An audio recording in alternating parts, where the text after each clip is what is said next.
Когда я думала об этом пространстве, я поняла, что наиболее подходящий угол вот этот. А беседка раскроется веером от забора до забора. Часто при закладывании фундамента загородных построек приходится проводить ряд подготовительных работ. Выкапывать ямы, выравнивать поверхности. Мы пошли другим путем и решили установить фундамент на винтовых сваях. Такому фундаменту даже гидроизоляция не нужна. Обрезаем каждую сваю по уровню и привариваем металлические оголовки.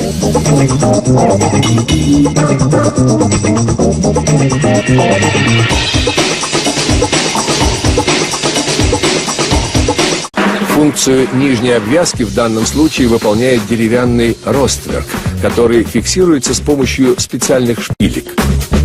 Теперь устанавливаем вертикальные стойки. Они должны быть основательными, ведь будут держать всю конструкцию. Набиваем лаги для пола. Ну вот, скелет нашей будущей постройки готов. Теперь здесь раскрылась веером чудесная беседка со столом и даже гамаком. Малосимпатичный металлический забор спрятался за красивыми деревянными шпалерами из лиственницы. Но, несмотря на всю перестройку, свободного места осталось много, ведь самое главное – грамотно распорядиться пространством.